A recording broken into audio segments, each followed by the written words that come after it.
Hello everyone, I am Tacet and welcome to version 3.5 of Gems of War. Today I'm just going to be going briefly over some of the main new features as well as how to utilize them correctly as far as actually obtaining resources, what you should be focusing on, and all that good stuff, as there is quite a bit of complexity added to some of these things.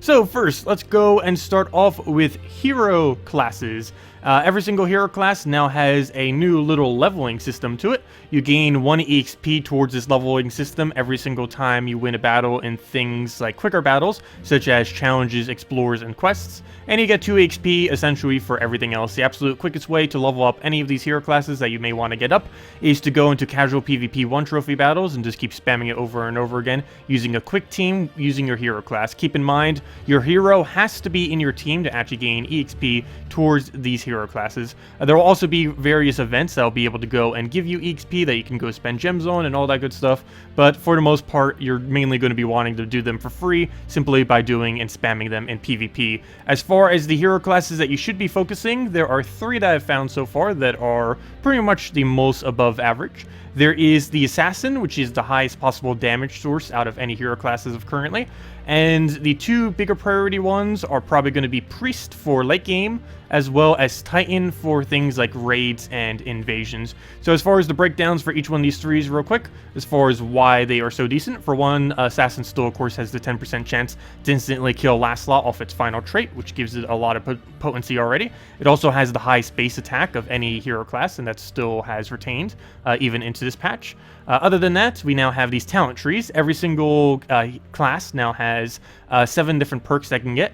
You basically get a good majority of your perks as soon as you hit level 40. As you can see, you get 5 out of these 7. But you can choose any one of these 3. You can change them as many times as you want to no penalty, though do keep in mind there is still a 50 gem cost to switch hero classes. But as far as switching the perks of the hero classes, you can do that as many times as you want. As far as why the Assassin is so decent right now and such a good damage source, they finally added Hunter's Mark on 4 times and 5 times matches. Not only did they add that, but they added it to a couple different hero classes, and they added it on the very first perk. You can get this in literally like 30 seconds to a minute. It doesn't take that long at all to be able to get this, and you automatically basically do 2 times damage to all of your skulls, because Hunter's Mark, that's what it does. Anytime you hit something that has Hunter's Mark with a skull, it does twice as much damage. This is also applicable to exploded skulls as well, though of course since you're using Assassin, you're most likely going to be using this first slot into skull spam. It has chilling death, so every single kill you get, Assassin's already good for whenever it normally gets kills, but now it's even stronger in that every single kill you get, you will be freezing a random enemy if you go with this perk. You can then also get 1 soul per turn. This makes it a really good early game class now, since you'll be able to accumulate a bunch of souls passively just from having this in your team, while still keeping up a very offensive team.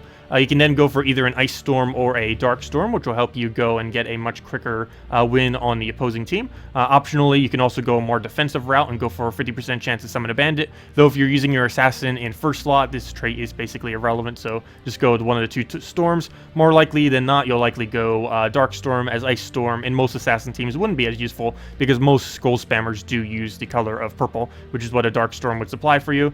This thing is pretty good. The Siphon, every single extra turn you do, you get to steal 2 life from the first opposing enemy.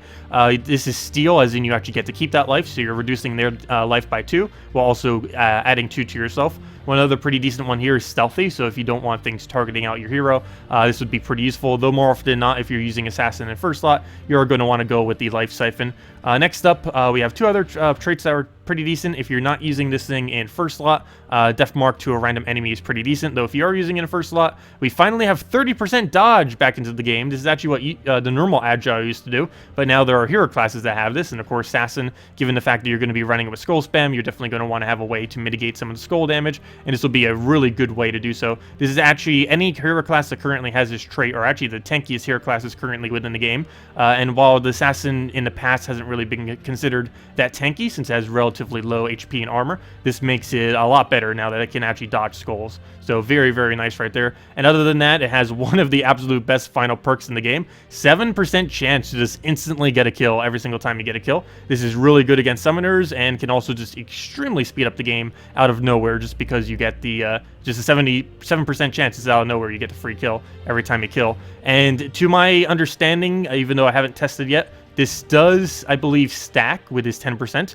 so you could trigger his 10% into a 7%. So basically, you do a skull, you end up triggering a 10% boom, then you trigger that 7% off the kill you just got, boom, you just killed 2 to 3 of their troops in one single skull, or one single skull spam, so a lot of potential that can definitely be had with it, and very, very fun to mess around with. Other than that, the other two hero classes that are very relevant, of course, Priest class, this is pretty straightforward in that it is just insanely good with using the 4x Divine team. You use the random stat thing just because it could give you enchant. You use this cleanse because you just want to get entangle and freeze and stuff off your hero. You use this thing, it's insanely good, gives 2 life to all allies every single time you extra turn. That's 8 life total for your entire team. You gain 3 magic every single or at the beginning of battle, which is just extra damage. You can also throw into slightly higher Light Storm if you want to go get a better starting board. You can also throw into Fairy Fire whenever your allies happen to die, which could be for more damage, though more often than not, the 3 magic instantly off the started board is going to be better. You can give 1 magic to all allies, or go for the higher durability if you think you might end up dying, but generally you go for the higher damage. Other than that, his 71, you end up getting a nice amount of extra mana generation. Given that you're most likely going to be using with Divine Ishbala, you don't necessarily need the enchant option, so it's better just to go with the extra green or extra yellow mana. And in case your team already wasn't tanky enough, given that you're likely running a 4x Divine team if you're bothering with this class, you also get 2 life to all Divines per turn, which is 8 life every single turn, on top of the fact that you're also getting 2 life to all allies every single time you extra turn. So basically, you will never die, essentially, when using 4x Divine. It is easily the strongest team in the entire game right now. I'll be showing in a moment as well. And other than that, the other hero class that you would want to go into is Titan. Titan, as I mentioned, is insanely good for both invasions and raids, pretty much equally for both. A couple different traits you could go for here. All 3 of them are actually pretty viable. 4 extra attack, inflict stun to the enemy, or gain 8 armor. Of course, this one would be slightly less effective in invasion. Personally, I would just go with armor because more often than not, you will not be running your hero in first slot. Normally, second slot is as far up as you'd really be running your hero in raids or invasions in most instances. So you can go for the 4 attack if you want, but generally the higher durability I think would be the way to go. You can get the extra attack off of any damage that you take. 2 additional attack tends to come in handy. These other 2 are just magic based, and generally if you're using something like Mank, that is not really that useful. Next up is all brown allies gaining 3 armor. Pretty much all 3 of these are completely useless, so that's basically the best you're really going to be able to do. Keep in mind, Titan does give all giants on your team half mana start, including yourself, of course, since you do count as a giant. You can end up gaining 1 glory per PvP battle. These other 2 perks are completely useless. You may be wondering why on earth this class is even useful, but it is mainly because of this. It gains barrier every single time you take brown.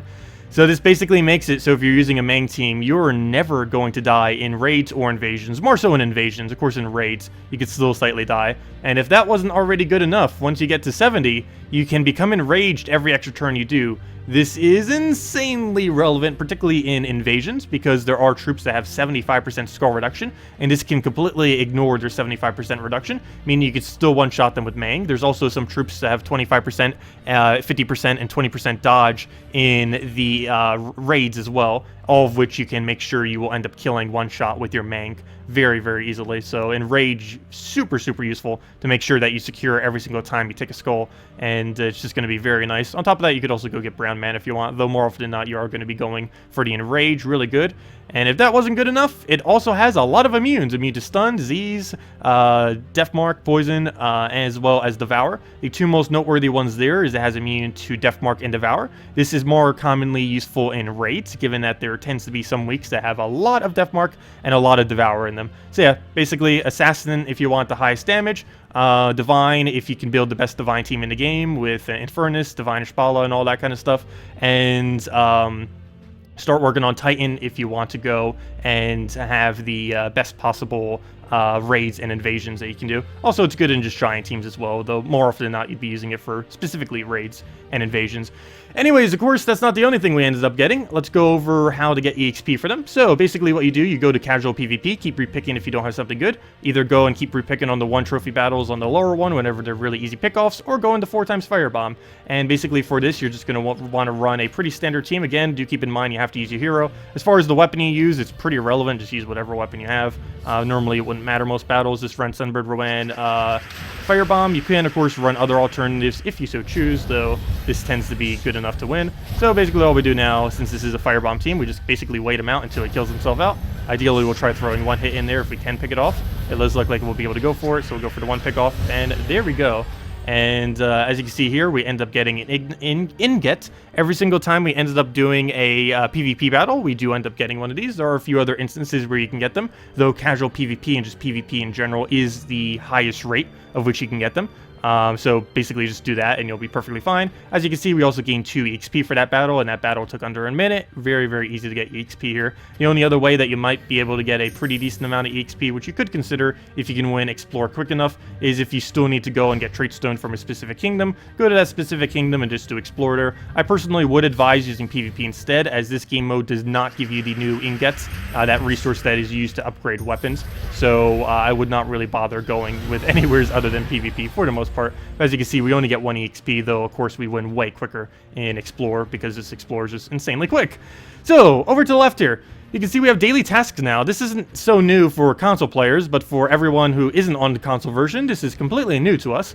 This basically gives you a bunch of various free resources every single day, assuming you go and do these. If they are worth doing on a given day is basically based on the factor of do they give you at least 1 gem per minute? If they are giving you at least 1 gem per minute from doing these, it is worth it. If it's not, then you'd probably be better off just doing treasure hunts. But basically with these, you get 1 repick per day if you want to go and use it. Generally, you will use this 1 repick on the lowest possible resource. Though, personally, this late in the game, I like to use it on things that have keys. So as you can see here, this is trying to force us to use 10 glory keys. But I don't want to use 10 glory keys now. I want to save it for when a new mythic comes out or a new kingdom comes out. So with that being said, even though it does give 3 gems, I want to go get a new task. You can also just use this on any tasks that are relatively cheap. So now you can see from the troop menu, forge a trait for a troop. This is also going to be pretty hard because I can't trade a single thing on any of my troops since I'm fully traded on everything. But that, as you can see, that ends up giving us 2 gem keys. But do keep in mind with these, you can actually do multiple of them at once. We can actually do all 3 of our remaining ones simultaneously right now. All we have to do is win a battle with 3 unique Zol carry. We have to win a battle with 3 unique blues, and we also have to do 5 matches of any gems. So basically, we can go use a team of 3 blue Zol carries and get this and this done, and if we're also getting 5 times, we'll also get all 3 of them done at the exact same time. The easiest way to go do these, though you could do them absolutely everywhere, but you first challenge Divinian Fields using a Dragon Soul first slot is the easiest way to go. So as you can see right here, we have Dragon Soul with the 3 blues as well as the 3 Zol carries that it had requested us to use. And basically what you do here is you just cast Dragon Soul, you cast Dragon Soul again, and you won. And you just repeat that until you've completed out all of your objectives. Doesn't matter what the objective is, you'll be able to do all of them this way, and you'll easily be able to win 1 per minute every single time for every single one you need. So you should be able to get a gem rate high enough that it's actually worth doing these by doing this method. On top of this, you'll also be getting some souls because of course you're using Dragon Soul. If you don't have Dragon Soul, you can also do the similar concept with any really good first slot, though I do feel like Dragon Soul would be the absolute best option due to how quickly he can kill this while also getting some souls to make up for the lost time as well. But as you can see, we end up, if we go back to the thing, we end up getting one additional progression on both the wins here. We're now up to 2 and 2. It has been improved up to. But yeah, that's pretty much all you have to do for those. They're relatively easy. You get new ones every single day. A little bit of resources, not anything too huge, but it doesn't normally take too long to actually complete them out, especially when you do get lucky like this, and you can do multiple of them at once. It goes very, very quick to be able to complete them out. Anyways, the other thing that ended up coming in, of course, is the ingots that I ended up mentioning. These are used to upgrade weapons. As far as when you would want to go and do these, there are not really too many that you'd specifically need to go down. You just get there by going under troops and then going under weapons. As you can see, basically every weapon, or literally every weapon, is now upgradable. As far as how they are upgradable, there's a different rarity ingot for every single one of the weapon types. And of course, there's common, rare, all the way up to mythic. And as far as the best ones that you'd want to throw for each one, let's just go into rarity. As far as common to epic, it doesn't really matter which one you throw it into. You would generally want to throw it into kingdom related ones, and I'll mention that in a second. But as far as legendaries are concerned, I would say the first 2 major ones to go to would be to go into the let's see if I could actually find them. But they are Divine Protector as well as Mang would basically be it. So probably be easier if I just type them in at this point. But Divine Protector, Divine Protector is just insanely good with 4 times Divine teams. Definitely the first one I'm upgrading. You see, we already started on it slightly. But if you're using 4 times Divine in any degree, even if you're just running it with like a Divine Ishbala with some of the weaker Divines, it's probably still worth throwing it in just because of how good it is. Gets some of the most insane possible bonuses of anything. Gets Cleanse, gets Explode on a yellow, gets Barrier every single time it casts, gets extra armor on top of that. It just has a little bit of everything. It's really insanely good compared to most of the other weapons. But yeah, that would definitely be one of the ones of the higher priority. And of course, because of raids and invasion, you can't go without your trusty Mang. And while the benefits you gain from this isn't particularly high, it is still Mang, and because it's Mang, it is still worth going. If nothing else, even just for the extra stats that you get initially, just to make sure that your hero is slightly beefier for things like invasions and raids is still very, very nice to consider, and one of the first legendary weapons you should do. And it's not really much of a surprise that the thing that you should do Mythic first is the Dawnbringer, of course. Dawnbringer mainly because even though its perks aren't really the greatest, similar to Mang, they think they deliberately did that just to make sure they wouldn't become even more overpowered. But yeah, there's nothing like a Dawnbringer. It's still completely unmatched compared to all the other Mythic weapons. And you may be asking, all the other Mythic weapons, yes, there actually are other Mythic weapons now. They're not actual Mythic weapons, they're just all of the hero class weapons. So they still only all use one color, and they're still almost all useless. But they still technically count as Mythic, meaning you have to use those little Mythic Ignite things to go and upgrade all of them. Though, of course, Dawnbringer is vastly superior to literally every single one of them, with few exceptions. But, yeah, that's pretty much all for that, though there is one other thing that you may sometimes use it for. Of course, Kingdom Stores have now been reworked on all kingdoms. They are slightly harder, actually, than they were before. But as you can see here, some of the objectives now are actually to upgrade weapons. So you can see here, it says fully upgrade 2 Suncrest weapons in order to get power level 7. So, or actually power level 8, I should say. But basically, if we go and click on this, it'll bring us to our page, and now it brings us to every single one of the Suncrest weapons. So if we wanted to go and get this kingdom upgraded, we would want to go and now prioritize Phoenix Crossbow because it's the lowest rarity, and then either Farsight Orb or Light Sword, and given that Light Sword is better, we'd probably go and do Light Sword then. So we'd go and upgrade these 2 weapons, and then boom, we'd be good to go. But it basically just brings you to the kingdom page. You go and just basically start with the cheapest one and work your way up, and just basically go from there as far as the weapons for upgrading within your kingdom. And that's how you would go around to do all the kingdoms. Of course, all the kingdoms now have 3 objectives that you need to do every single time. They do change based on every single level. I don't currently have a full list, though we will be going over that in the future once we actually do have a little bit more data on it. But as you can see, pretty much some of them are actually bottlenecked apparently by a class as well. Unlock the Drifting Sands class. No Drifting Sands class exists. Cough, cough. But yeah, there's a lot of weird oddities with all of the power levels, that is for sure. And anyways, even though it was kind of already mentioned, as far as the ingots, as far as the best ways of getting them, the absolute technically best way is to throw gem keys, though I advise not doing this. Wait until like next Mythic comes out or New Kingdom comes out or something like that, unless you really want to do it now, because you can get 2 things done at once. Let's say New Mythic coming out July 6th. You can go and try getting that new Mythic while simultaneously getting all the ingots then. I would not advise doing it now unless you just desperately wanted to go upgrade something. I would definitely go and save your gem keys. Don't really bother wasting them. And of course, the main way of accumulating them, if you are just interested in getting a lot, is just, for one, make sure to do your standard 1.9k PvP. You end up getting quite a few free ones just from doing that. Leaderboard even has it on it now too if you want to try for that. I know I will be just initially the next few weeks, just because I do want to get a couple of them. Even if you don't place at all, you still get 3 of the ultra rare ones, so you're still getting something even if you don't actually bother with the leaderboard. And other than that, the absolute best way is either to run normal PvP teams. So as I mentioned before, standard Divine team I've been running a lot. It's very, very insanely popular right now, not to mention it got even stronger, and it is Divine Protector, Infernus, Ubistet, Divine, Ishbala. You can see plenty of variants of it literally everywhere. This is because it is 4 times Divine is essentially the strongest team in the game right now, aside from various Skull Spams. And yes, Skull Spam is technically back, by the way, due to Assassin class. It is, if you have fully maxed out Assassin, fully traded, fully everything, it is technically worth using Skull Spam again. They did nerf Doom Skulls, but still, standard Skull Spam is still perfectly fine. Plus, even though they nerfed Doom Skull, or specifically Doom Storm, they didn't actually nerf Doom Skulls themselves, but Doom Storm is now slightly less effective than what it was before. But basically, we could easily get wins with this. Just go and get our double kills, throw down any kind of damage we need. We have basically every kind of opponent that we'd ever really need on the team. Got all the damage, got all the converts, got a little bit of everything. So we'll let him have that skull. It's not going to be enough to kill. Get a double kill here. and just go from there. Doesn't look like we have too much. Probably get the weapon back up. This weapon does barrier us every single time if we were to get it fully maxed. Of course, at this moment, we're nowhere near doing that as it just came out, so it will be quite a while before we actually get the first one maxed. But still, again, that's why it's one of the main priorities of one of the first things you need to upgrade. Either that or Mang, and I'm personally going for this first, as I feel like the benefit of getting this max is much better than getting Mang maxed, even though you would technically use Mang's, well, I wouldn't say more, but you would use it for, of course, raids and invasions.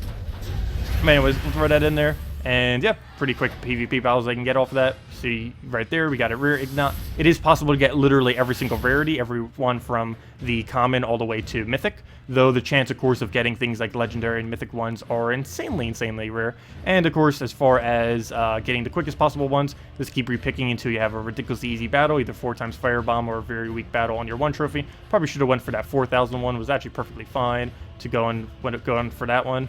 Now it's not going to give me anything good, is it? Of course. We might just have to take... Oh, there we go. And take a little bit longer than normal, but of course, just run any standard team, get your Ingots, and I like how I pronounced it like 100 different ways. And not only does this give you the quickest EXP, but of course, we're getting the quickest Ingots as well. So as far as farming, basically, go to PvP. That is basically the bottom line. PvP, PvP, and more PvP, as it is definitely the best value at the moment as far as actually gaining most of, or pretty much all of the new resources that ended up coming in from the most recent patch.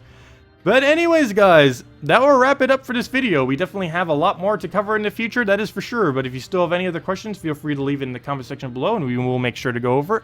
Also, if you're still curious about anything, the change log is in the description below as well, if you want to go read up on everything that ended up changing.